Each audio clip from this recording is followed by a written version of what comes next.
What's going on, guys? I am so pumped today for this video, and I haven't even had coffee. So today, we're gonna call this Random Wednesday. And I find a random property on Zillow.com, and I run the comp numbers. And that means for you flippers out there, for you wholesalers out there, and for you buy and hold real estate investors, such as myself, pay attention. Let's dive into it.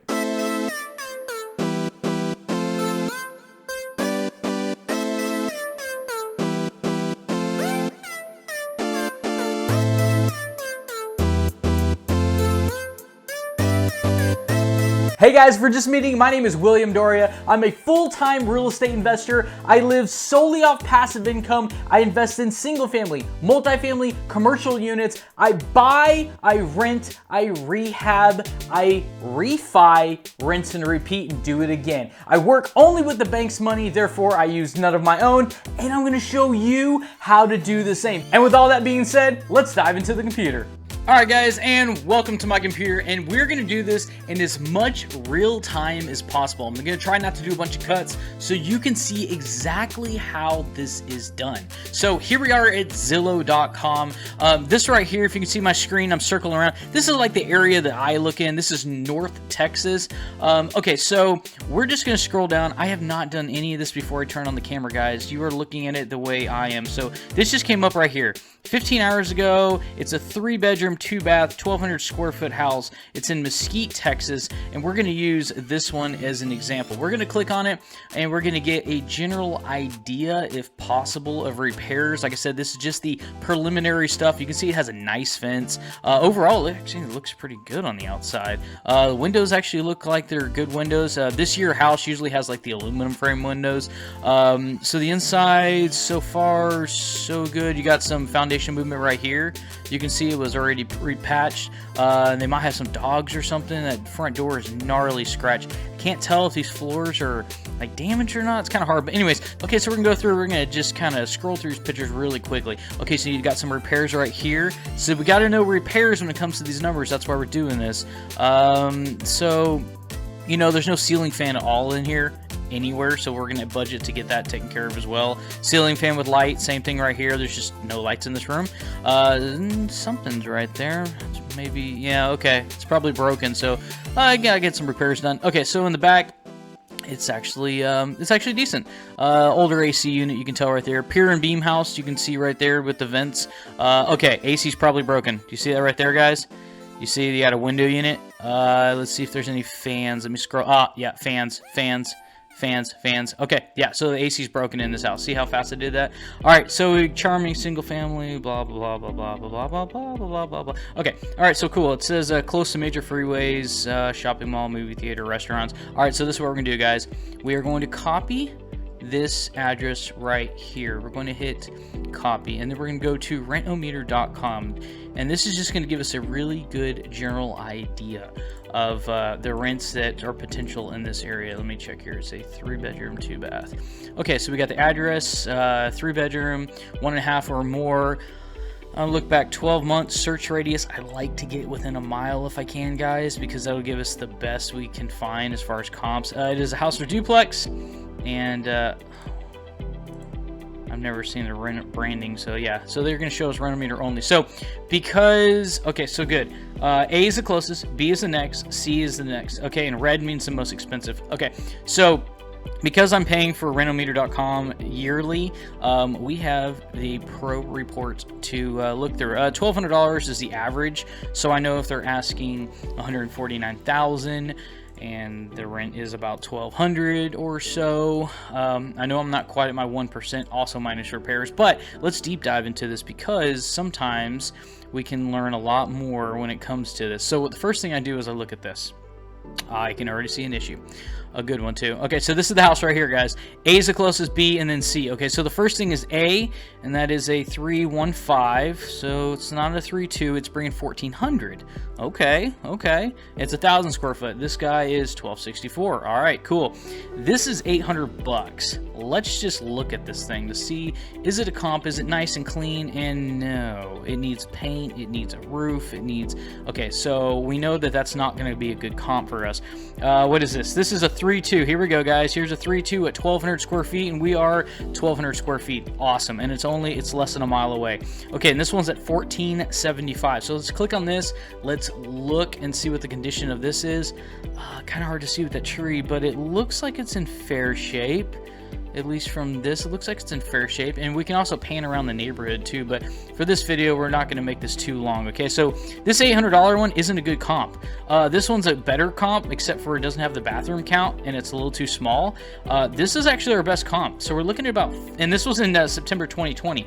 In this video today, we're in February 21. Rents have actually gone up. So if we're at $1,475 a month now, right here, this is probably going to be a $1,500 a month rent property right here for 150. So we're actually at our 1%. But once we throw in repairs, we're not at our 1%. So you might be asking, all right, well, what are so we know that this is a 1% property just off the face value, but what are repairs? So we know that we'd have to offer a little bit less than this. So I look, and if I'm doing an estimate, obviously you want to go there first, but a lot of times what I'll do in the market this hot is I'll literally make an offer with an option period at my desk without even going to look at the property, just to see if I can get it approved. If I can, then I'll deep dive in the numbers and you know, maybe renegotiate or whatnot once I'm under contract. It's very, very important though to get under contract. Okay, first, before you start, you know, looking at the property and all that, because chances are you might just be wasting your time. All right, so I would go with, you know, guys, I know it needs paint. I know it needs some ceiling fans. I know it needs some just minor freshening up. Let's call it $10,000. All right, I don't know, but you know, we're just looking at the pictures. Let's call it $10,000. So we know if we offer 140, okay, as long as they're paying closing costs. If we offer them 140 and then $10,000 to put us at $150,000 all in, and it rents for $1,500 a month, that brings us to our 1% rule, and that is a minimum rule that I base my rental properties off of. Okay, so cool. So we got that out of the way. We know rents are about $1,500. I'm gonna write that down. $1,500 per month. We need to offer $140,000. There might be $10,000 in repairs, and this is an estimate. And then from here, guys, you might say, okay, guys, but what is the home actually worth? Like, what's the ARV, the after repair value? Is this even a good deal? Do I need to offer less so I can be in the house about 75%? Because if you can get into the house for about 75% and no more once you're completely done, you can go back to the bank, you can do a cash out refi, and you will leave little to no money in that property while still allowing it to cash flow. All right, guys, so you go to redfin.com, and this is going to get our after repair value. Okay, this is going to get our ARV, and this is basically like skipping the MLS. You don't have to have a license to do this, and you can still pull similar comps. Matter of fact, my agent goes, how did you even get this information? Well, I've got a cool little way to do this, so check this out, guys. All right, so you put the address in, boom, this is the house, right? It looks pretty good. And then you can click on neighborhood right here, okay? And then from neighborhood, you can click on zip code. And then from zip code, it's going to bring, we know the house was, what, it was 149. So, it's probably right there. So, yes. Okay, so this is the house, but this is the thing, guys. I don't care about looking at all of Mesquite. I don't want to look at all Mesquite. I want to look right there. So you can see right now, actively, there's 185, 158, 159. You can, like, click on this real quick. Ooh, that's a good looking house on the inside. All right, so this one is just a little bit more. So you already know what you're going to be competing against in that neighborhood if this is going to be a rental property. All right, this is 185. They stuccoed it. Not a bad looking house on the inside either, guys. Okay, so you kind of know what you're going to need to be at. This is 159. This house needs to be updated. And then this is the house in question. Okay, so what we're going to do is this. We want to circle this neighborhood right here. So what we're going to do is we're going to memorize this. We're going to hit remove outline. And then we are going to hit draw. Okay, and and that's why I said memorize, everything disappears. We just want this neighborhood itself. And don't pass the major roads, don't go into other neighborhoods. I just want this neighborhood. But I don't really care. I mean, I do care to a degree, like what's selling, but I want to know ultimately what's sold, because that's what they're going to look and base your comps off, okay? So you're going to click on over here under more filters. And then bedroom, we're going to go to 3-bedroom. Let's just look at a 3-bedroom. Let's see how many options we have. And I want to look at, let's look at 2-bath houses. So I want to look at 3-bedroom, 2-bath houses. I'm going to click on house, and then I'm going to click on sold. I'm going to see how many Oh yeah, that's quite a bit. Okay, so in the last 3 months, we've got 11 homes, which is quite a bit to choose from. Okay, so once we click on that, I usually click on price. I go from the bottom up.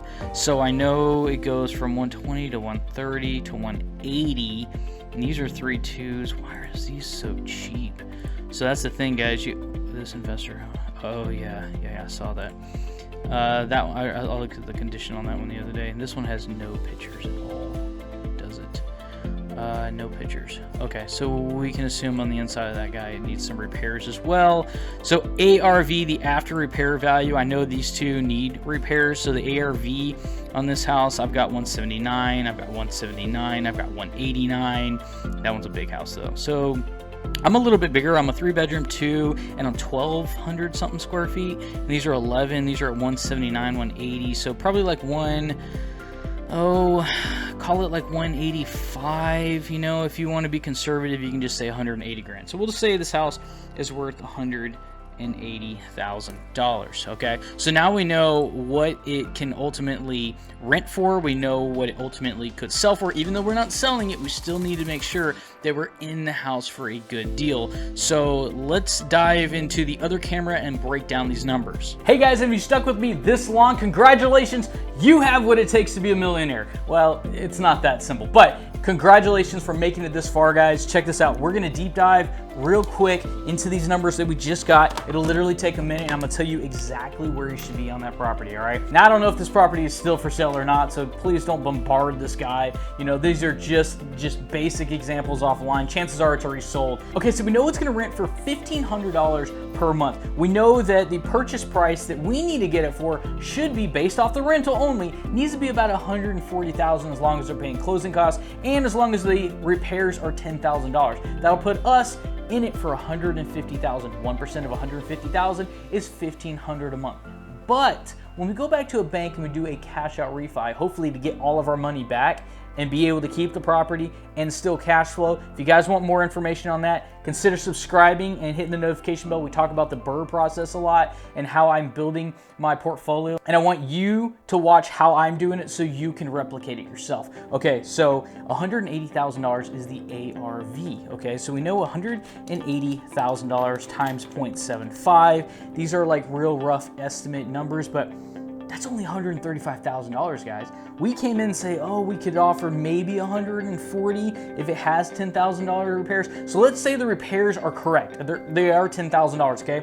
But we know that if we get in this thing for $135,000, that when we go back to the bank and they say, yes, your ARV, your after repair value is $180, they'll give you back $135. So your offer on this house should be, assuming the repairs are correct and they pay closing, $135,000. That'll leave you little to nothing in that property when you go back to the bank to get your money back, guys. And that is how I run numbers. I can do this, guys, in literally I would say 90 seconds on a property now. That is how fast. I can pull up ARV, I can pull up comms, I can scroll through the pictures. I'm looking for the big stuff, and then I'm adding a contingency fund of $3,000 for, miscellaneous. Because we didn't even talk about the AC. I'm hoping it's a simple repair. I'm hoping that'll still fit in the $10,000. I don't know, and that's what the 10-day option period is for. If you lose the option money, you just lose $200, $200, right? So get it under contract, guys. It's very, very important to get under contract and then go out there to verify, because in a hot market like this, if you're running your numbers, if you're gonna talk to your bank, if you're gonna talk, that house is gone, guys. It's sold. You've already lost out. Matter of fact, I have seen houses in this market right now say best and final by Friday at noon, for instance, right? And it doesn't even make it to Friday at noon. They literally say Thursday at noon, we're just cutting it off. We're not even waiting until Friday. We have so many offers, guys. Matter of fact, the seller sometimes says that they'll get back to you same day, and it takes them the next day before they can even get back to you because there's so many offers. I made an offer on a house the other day, and there was 70 competing offers. That is how hot the market is right now, guys. Guys, if you like this video, I call it Random Wednesday. It's my very first video doing a random house on Zillow. If you guys like this content, let me know below. I'll do more. We can do it every Wednesday if you want. And consider smashing that like button. It helps out my channel, doesn't cost you a penny. And thanks for watching, and I will see you on the next one. full-time real estate investor. I do this, oh my gosh.